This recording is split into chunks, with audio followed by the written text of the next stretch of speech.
In 2019, researchers quietly followed a group of luxury car owners in one of the wealthiest cities in America. They wanted to answer one simple question: how many of these people could actually afford the car they were driving, without loans, without debt, without lying to themselves about their bank balance? Fewer than 1 in 10. That means the other 90% were driving something that looked like success, but was quietly bleeding them dry every single month. Smiling in traffic, broke behind the wheel, paying interest just to be seen a certain way. And here's the part that should genuinely unsettle you. You've probably admired one of these people today. Maybe scrolling, maybe in a parking lot, maybe without even realizing it. Because luxury was never really about the product. It's a psychological trick so old and so deeply wired into your brain that most people go their entire lives without ever noticing it's happening to them. By the end of this video, you'll understand exactly how that trick works. And once you see it, you won't be able to unsee it. Here's the belief almost everyone carries around without ever questioning it. If I buy nice things, people will assume I'm doing well. And if people assume I'm doing well, I'll be respected, maybe even envied. It feels harmless, logical even. So picture this. You're standing in a store, looking at a plain, simple watch. You weren't even planning to buy anything today. Then another customer walks up beside you, wearing a watch with a logo you instantly recognize. And suddenly, your plain watch feels boring. Cheap almost. But stop and notice what actually changed in that moment. The watch on your wrist didn't change. Its function didn't change. The only thing that changed was what you compared it to. That flicker of sudden dissatisfaction with something you were perfectly happy with 30 seconds earlier is not an accident. It's one of the oldest tricks your brain plays on you, and luxury brands have built entire empires on it. To understand why, you have to go back further than money itself. Picture two hunters returning to an ancient camp. One walks in carrying something impressive, and the whole camp gathers around him. Best food, warmest spot by the fire, more attention from potential mates. The other hunter returns with nothing remarkable, and he's barely noticed, pushed toward the edge of camp, forgotten by morning. For most of human history, being noticed for status wasn't vanity. It was survival.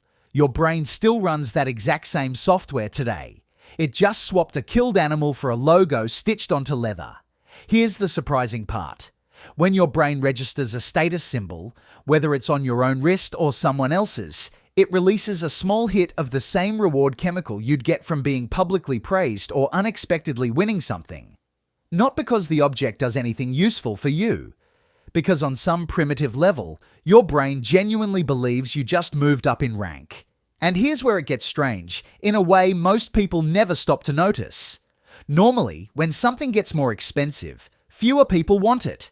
That's just how prices work. But with certain luxury items, the opposite happens. Raise the price, and more people want it, not fewer. Why would anyone want something more just because it costs more? Because the high price does a job all on its own. It quietly filters out anyone who supposedly can't afford it. The price tag isn't a barrier to entry. It is the entry. It's the velvet rope, and paying it is the whole point. Let's make this real. Picture two co-workers, Sarah and Mia, earning the exact same salary. Sarah buys a designer handbag on a payment plan. Every time she carries it into the office, she gets a small compliment, a glance, a tiny spark of validation. Mia puts that same amount of money into an index fund every single month and carries a plain black bag from an ordinary store. Nobody compliments Mia's bag. Nobody ever will. But 5 years later, Sarah is still making payments on bags she barely remembers buying, while Mia has quietly built an investment account worth real money. Same income, same amount spent, two completely different futures. And here's the uncomfortable twist. If you asked a room full of strangers who seems richer, almost everyone would say, Sarah. This is exactly what researchers find when they study people with real, substantial wealth. Many of them drive ordinary cars, wear ordinary clothes, live in the same modest home for 20 years.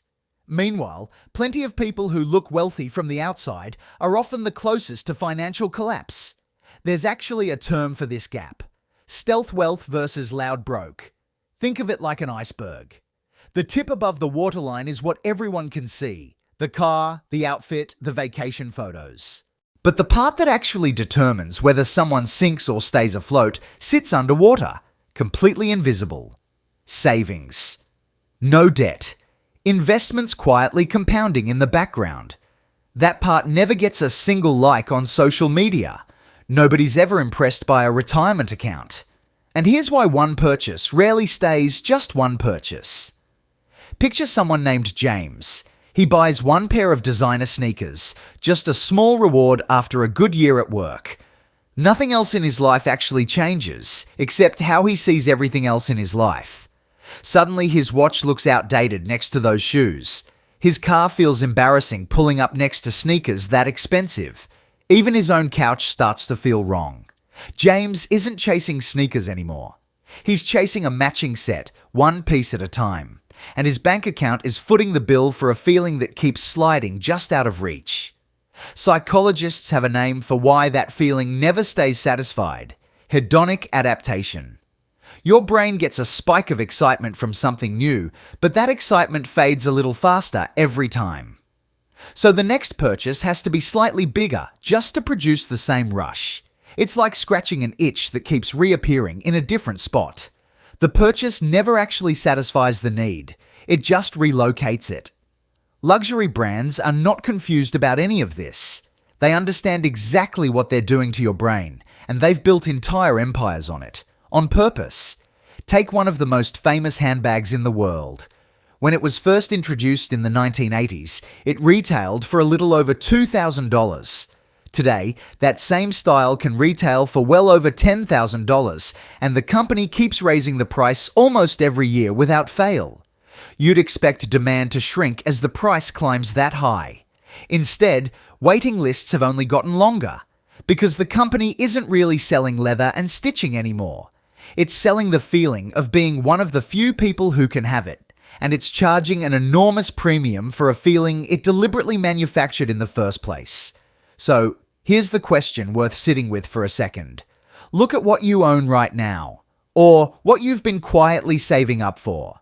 Is there something on that list that you don't actually use very often, but you'd feel strange giving up simply because of what it says about you when other people see it? You don't have to answer out loud, just notice it. Because the people who build real, lasting wealth aren't the ones with the least desire for nice things. They're usually just the ones who caught themselves asking that question a little earlier than everyone else. So instead of the usual advice, here's a filter you can actually use the next time something expensive catches your eye. Call it the mirror test. Before you buy something purely for how it makes you look, ask yourself this: if no one else on earth would ever see me with it, would I still want it exactly as much? If the honest answer is yes, buy it and enjoy it completely, no guilt attached. But if the honest answer is no, you're not actually buying the object. You're renting a reaction from strangers, most of whom will forget they ever saw it by tomorrow. And every dollar spent renting someone else's opinion of you is a dollar that never gets the chance to work quietly for your own future instead. Because here's the truth almost nobody says out loud. The people who need you to know they've made it usually haven't. Not yet anyway. And the ones who actually have stopped needing you to know a long time ago. So, the next time something expensive catches your eye, don't ask yourself if you can afford it. Ask yourself who taught you to want it, and whether you'd still want it if nobody else was ever watching.